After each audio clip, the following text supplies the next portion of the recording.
एक गांव में एक सुखी परिवार रहता था। उस परिवार में 3 भाई और एक बहन थी। उनके माँ बाप उन चारों से बेहद प्यार करते थे, मगर बीच वाले बेटे से थोड़ा परेशान थे, क्योंकि बड़ा बेटा पढ़ लिख कर डॉक्टर बन गया था और छोटा बेटा भी पढ़ लिख कर इंजीनियर बन गया।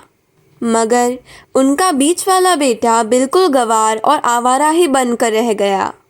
अब उनके 2 बेटे डॉक्टर और इंजीनियर ने शादी भी कर ली थी और कुछ महीनों के बाद ही उनकी बेटी की भी एक अच्छे घराने में शादी हो गई थी। मगर बीच वाला बेटा अभी भी कुंवारा ही था, क्योंकि वो बिल्कुल अनपढ़ था और कहीं पर मजदूरी का छोटा सा काम करता था। इसलिए उसे शादी के लिए कोई भी लड़की नहीं मिल रही थी और उसके माँ बाप उससे बहुत ही परेशान हो चुके थे। अब जब भी उसकी बहन अपने मायके आती तो पहले वो अपना डॉक्टर और इंजीनियर भाइयों से मिलती थी, मगर बीच वाले भाई से वो बहुत कम मिलती थी, क्योंकि वो उसे ज़्यादा पैसे नहीं दे पाता था। लेकिन फिर भी वो अपनी बहन से बहुत प्यार करता था। अब उनके पिताजी की बीच वाले बेटे की शादी किए बिना ही मृत्यु हो गई। उनकी माँ ने सोचा कहीं अब किसी के मुंह से बंटवारे की बात ना निकले, इसलिए अपने ही गांव की एक सीधी सादी लड़की से अपने गंवार लड़के की शादी करवा दी। शादी होते ही न जाने क्या हुआ कि अब उसका अनपढ़ बेटा पूरा मन लगाकर काम करने लगा और पहले से कहीं ज़्यादा मेहनत भी करने लगा।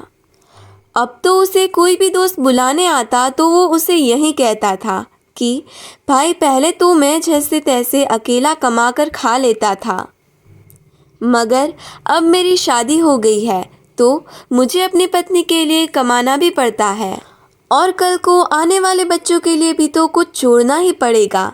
इसलिए दोस्त, अब मैं तेरे साथ नहीं घूम सकता। ये कहकर उसका गंवार लड़का सीधा अपने काम पर निकल जाता है। अब उसके दोनों भाई डॉक्टर और इंजीनियर आपस में ये बात करते हैं कि हम दोनों तो उस गंवार से कई ज़्यादा पैसे कमाते हैं, इसीलिए हम सब घर और ज़मीन का बंटवारा कर लेते हैं और उस गंवार से अलग हो जाते हैं, क्योंकि अब वो हमारे बराबर कभी नहीं कमा सकता।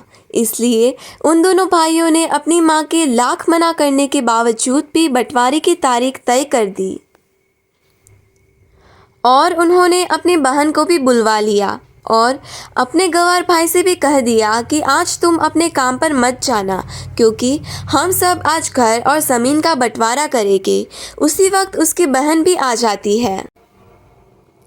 तभी उसका गंवार भाई कहता है कि तुम लोग बंटवारा कर लो, मुझे जो भी देना हो दे देना, मैं शाम को आकर अंगूठा लगा दूंगा। तभी उसकी बहन कहती है, अरे बेवकूफ़, तू तो अनपढ़ ही रहेगा, ज़मीन का हिस्सा तो आमने सामने बैठकर ही होता है।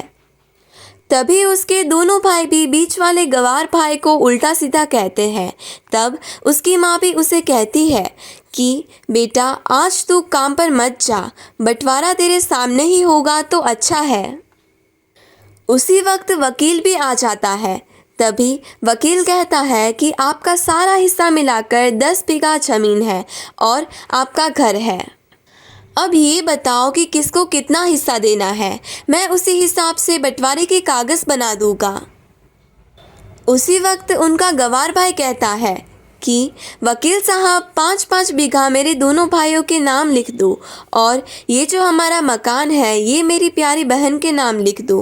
तभी उसके 2 भाई और बहन पूछते हैं कि और तू हिस्से में क्या लेगा। तभी उनका गंवार भाई कहता है कि मेरे हिस्से में मेरी प्यारी माँ है ना। और तभी वो अपनी पत्नी की तरफ मुस्कुराते हुए कहता है कि क्यों मेरी प्यारी पत्नी, क्या मैंने गलत कहा क्या?